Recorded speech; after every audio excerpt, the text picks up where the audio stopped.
My name's Martin Daly. I'm Australian, born in Sydney. I am 67 years old. Been on the ocean since I was 6 or 7 years old. Surfed all my life. I've been an expatriate living outside of Australia since 1974 or so.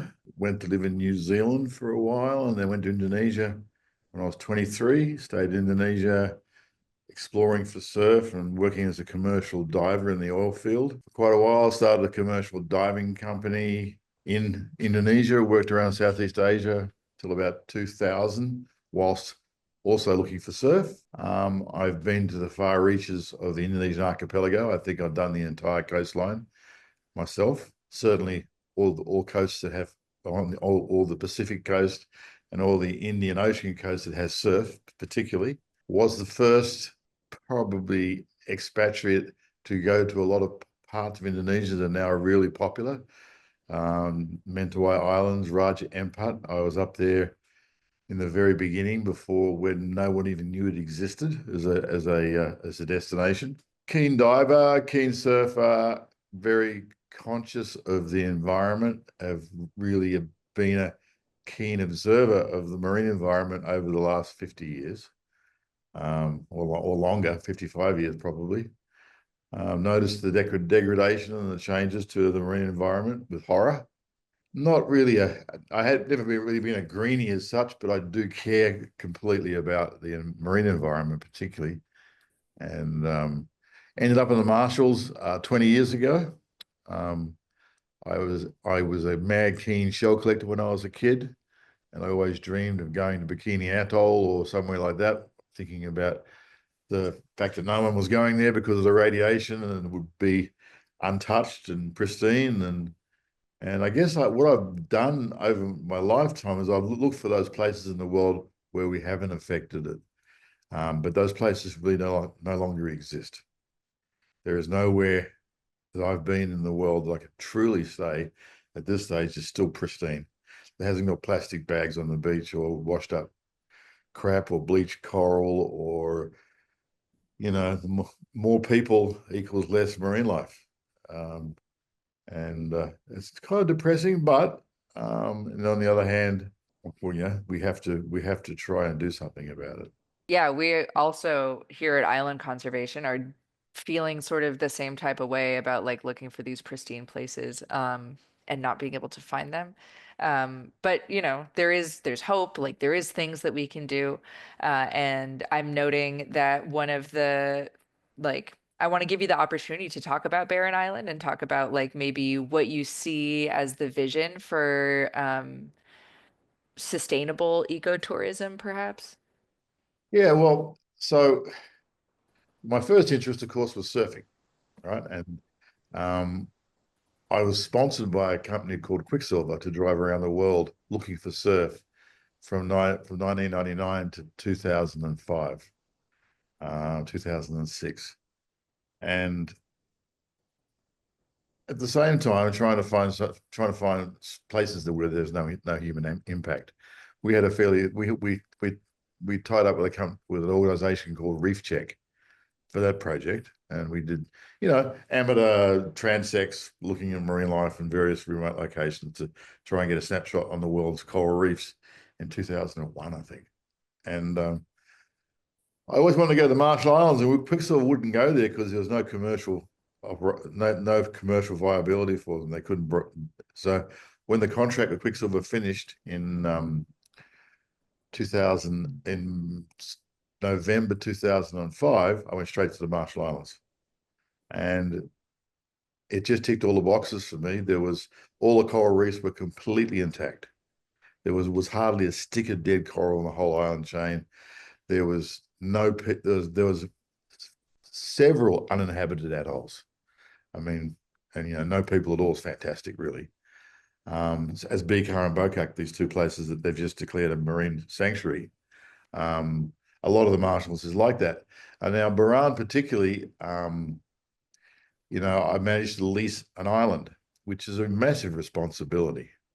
Having a blank slate and to try and build something on there that was as not least invasive as possible. And the challenges of waste disposal, rubbish, sewage, all sorts of things, and trying to preserve them in the marine environment around the island. I was devastated. The reefs around the island were amazing. There was the fish life was untouched. Lots of sharks, lots of clams, lots of Napoleon fish, lots of coral trout that would swim up to you and look at you and go, who are you? As opposed to everywhere else in the world, but they see you and they run because they've been hunted. I'm surprised how smart fish are, actually. If you don't hunt them, they become friendly. If you do hunt them, they run away. Um, I'm something I've noticed. And then I think it was about 2015, we had a massive bleaching event and all the reefs died. I was heartbroken. But we're watching it slowly come back, and watching the reefs evolve, which is like an amateur marine biologist. I'm watching different kinds of coral that don't come back and other kinds of coral that seem to be more heat resistant that are evolving and becoming the main corals. Yeah, there's only really now where we had, quite biodiverse reefs around the island. Now there's down to 3 or 4 species that are dominating. And interesting to watch. And we'll see what happens. That's really exciting. I think like the ability, I think, RMI has a particular snapshot of the ability of different places to bounce back from things like this, like thinking about how the islands themselves are, built of coral and over millions of years the sea level has risen, but the islands have like maintained and continued to be there. The coral, like as long as the corals are healthy, they'll keep growing. There's Yeah, some, that it's a very fragile but enduring environment. I mean, I'm basically just living on sandbanks of the sand that's washed up, the sand that's been defecated by parrotfish and the chew on the coral, and the reef stopped growing. That's scary because essentially the datum low tides, that's the basis of how high the islands are. And hopefully, as if we do get seawater rise, which I have not observed in any significant effect in the Marshall Islands over the last 20 years. Um, I wouldn't say now that there's inundation on the island I'm on. Some of the islands are actually growing. But I think it's unique to that atoll coral reef environment that they've been there for millennia. I don't know, and hopefully they'll still be there. I mean, some places they're losing ground, but in the Marshalls it seems like it's pretty stable. it's pretty cool. I mean, it's such a dynamic, Everyone's really dynamic coastlines and everything. everyone's screaming global warming and seawater rise, but um, you know, and people say to me, you've put all your fortune into a sandbank in the middle of the Pacific Ocean. I mean, are you nuts? What are you going to do when it washes away? And I said, well, maybe I just get some earth moving equipment and make it, instead of having a 40-acre island, I'll have a 20-acre island that's twice as high. That's after all, it's just a sandbank. Yeah. Yeah. That's great. So I'm now curious if you can sort of connect some of these threads for me, like how can or is there a way for adventure tourism, like and outdoor sports like surfing and diving? You've shared that your experience as a surfer has fostered a deeper sense of like responsibility for the environment too, because you've just been like really embedded in the marine Yes. world and like watching everything. Do you feel like there's a connection there? Oh, there's a big connection. I mean, surfers are it's an untapped resource for observation of the marine environment because they're in the water every day or every second day or whatever for years at a time. And if you were to go to get anecdotal information from somebody, say you go to someone who lives in San Diego, right? And so let's talk about how many sharks you've seen or heard of, how many dolphins, how many whales, how hot, how warm the water is. Is it Is the water temperature the same as it was when you were 15 and now you're 60? Is there more marine life or less marine life than there used to be? Is the hottest day as hot, the coldest day as cold, etc. I don't think people really understand how big our impact is on the ocean. And Hmm. the Moluccas is a kind of a exotic place where you'd imagine it was all full of intact, beautiful marine environment, but it's very hard to find those places. That's why Bikar and Bokak Yeah. and the Marshall Islands and the islands throughout, and a lot of the reefs throughout the Central Pacific Yeah. are really special. Really Elsewhere, special. you want to find completely intact coral reefs. Tourism is a is something which actually acts as a great. It's in self-interest Hmm. for people to create tourism attractions which are intact coral reefs. So you can find most of the big reserves are based around the idea of tourism, which I Yeah. think works hand in hand. And I think the Marshalls has great potential. I don't know why it isn't the Maldives of the Pacific. I, I know. I don't get it. I know, it's Uh, Madras too small. It's hard to fly 20, in. 20 years ago when I set up shop, I thought by now I'd be fighting them off, if you know what I mean. Competitive operators and this and that, and there'd be resorts and Six Senses and the Hilton down the road and all this. Right. And I'm still by myself, which is actually fine because it's kind of cool that there's no one around. Um, Yeah. Marshalls is also one of the most interesting places in that where we have an increased impact on the everywhere else in the world, the Marshalls population is shrinking rapidly. So apparently there's 65,000 Marshallese living in the United States now. Hmm. And now there's only about 30,000 in the Marshall Islands. They're all leaving because the United States is killing them with kindness and so much with all the aid and the opportunity to go and live in the States. It's a Yeah. it's a pretty easy equation. You go, well, I'm 22 years old. I'm not son of a chief or anyone important. I can huck coconuts all day for maybe $100 a week or $200 a week if I'm lucky. I can go work in town for $3.50 an hour, or I can get on a plane and fly to Honolulu and walk to McDonald's and get $15 an hour. So what happens, unfortunately, is this great brain drain and population drain in the Marshalls, where anyone who's got any get up and go gets up and goes. Yeah. Don't blame them. You do the same thing. I do the same thing.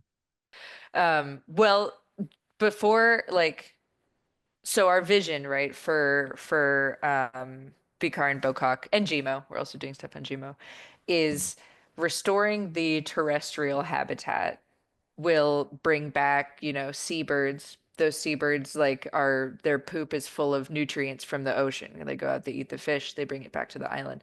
And then this allows for nutrients to flow off into the reefs. And we've like in other places, we haven't done any studies in RMI yet, obviously, because this is the first project of its kind. But corals around islands that have no rats tend to grow 4 times faster. And we Really? get, yeah, right. Isn't that nuts? 4 times is like such a crazy statistic. And then the other thing that makes me like astonished is that over a decade, you can get 40% more fish biomass next to an island that has no rats. And it is all just because the nutrients from the birds, and then also because the rats eat seedlings. So new plants growing up, the new plants, are able to they grow, they rot, they bring more nutrients back into the ocean, and it all washes up together. So we're learning more like scientifically about the connection between terrestrial and marine ecosystems. So our hope in Bikar and Bokak in particular, eventually, I mean, we are going to get scripts out there. If our project was successful, we'll be able to monitor over the next like 10 to 20 years to see if we see like an increase in the rate of growth of corals, in their resistance to extreme weather, in fish biomass, and the number of big fish. Not just the ornamental ones, but we're talking like the groupers, and more sharks and stuff like that too. So this is like the one I don't know. I've been working in conservation my whole life, and this is like the one place I've ever been where it's like, oh, actually there is like hope, and like the thing that we're doing, I think really will have a positive impact on the environment and in the world. And I think like what you're doing on Buran is a similar sort of situation, right? Like bringing people, injecting sort of an economic stimulus into the environment there, and then the more people who are interested in and care about these ecosystems, probably the better luck we're going to have with things like biosecurity and more people interested in, you know, Education, for local people as well, to make them understand the value of what they take for granted. And I mean, they're noticing that things aren't as good as they used to be as well. We had a yeah. very, we had a very wet season 2 years ago or 3 years ago, and they were just, it was like Pied Piper sized rats everywhere, millions of them. Well. So we made the classic mistake of bringing in some cats. Oh no. Right. Now we got now we're infested with cats. There's no rats, but there's too many cats. And of Yeah, course, we've got seabirds on the island, and the cats, they eat the uh, birds. they hunt the birds and the lizards and everything else. And I mean, I've got a big red tomcat that delights in getting a beautiful fairy turn and dropping it at my feet. No. Or there'll be guests on the island who'll do the same to the guests, and I'll just go, oh my. Jeez. Okay, well, we're just about running up against the end of our time. Yeah. Mm, maybe I can ask, like, what legacy maybe do you hope that the resort on Buran will leave for future generations in terms of like conservation, sustainable tourism? I mean, I think awareness of the local population of the value of what they've got, to make them understand that an intact environment and ecosystem that they still have, is worth preserving, and that's something that they can initiate. I'd love to turn the whole of the north coast of that atoll into a marine park. I mean, I'd love to be able to do that. It's actually kind of like one now because there's no fishing, there's no people, everyone's left. There's very little impact, which is fantastic. But in the future, I mean, I'm sure others will follow, and people would want to go surfing and recreating or whatever they do. And if I could convince the government to do that at some stage, that would be a great legacy. Hmm. That's wonderful. I mean, Yeah. yeah, that's really exciting. I think we're like trending in that direction, right? Like we've got the new marine sanctuaries out in Bikar and Bokak, and if these projects that Island Conservation is doing are successful, they could be really, really excellent test cases for other like big restoration, protection, rewilding efforts that could like actually genuinely reverse decades of damage. There now before it's damaged, and this is the thing. Yeah. There's a place in the northern pass of the atoll, which we call Nirvana Surf Break, right? And it is like a cartoon. It's a perfect coral island with a perfect pink sand beach, with a perfect reef around it, with a perfect surf break on it. And I think, I traveled the world for 7 years looking for this place, and this is the most beautiful place that I've ever seen. And that's really worth preserving. I remember when we discovered it, lying on the beach, we had made a bonfire and lying there, and with my friend Ted Rambo, who's a famous surf photographer, and talking about, oh, we can put the wharf right here, and then we have a tree house here, and all this sort of stuff, typical of man, right? And we drank wine, and I had a great time. And I woke up in the morning with a bit of a dusty head on the beach, right, passed out next to the fire. And I just sitting there with a bit of a hangover, looking around. I said, "You're an idiot. You spend your whole life to find nirvana, and the first thing you wanted to do is destroy it." So I would desperately like to see that turn into a marine park or a national park, and just to leave it the way it is. Put a couple of mooring buoys in, people to come and tie their boats onto it and have a look at it, go surfing, not take any fish, not kill anything, don't take any shells, leave it alone, because there's so few of those places left. Mhm. And I think I'm a bit of an expert on the tropics. Grew up in the Barrier Reef, and then every time I went diving in the Barrier Reef, no one had dived there before. Wow. I actually do know what an intact marine coral ecosystem is supposed to look like. And I'll say this, there's almost nowhere apart Wow. from some of these places. And the other thing about the Marshalls is different to Indonesia, is that Indonesia has much more biodiversity. Yeah. There's lots of big animals in the Marshalls, but there's not the amount of little critters that you have in Indo, Yeah. and I think it's just not as much plankton. That's why the water's so clear. Yeah. I've genuinely seen 100 meters visibility around the island there. Spooky. Amazing. Yeah. It's kind of freaky. I can't even imagine that. Well, you look down 100 feet and look out across the pass, and you can see it. You're looking out 200 or 300 feet sideways. It's amazing. Wow. Huh. Anyway, Anyway. all right. Well, I've got to go and work on my boat that's in dry dock. Um, Thank you so much yeah. for chatting. What a great chat. Nice to talk to you. All right, See you. take care.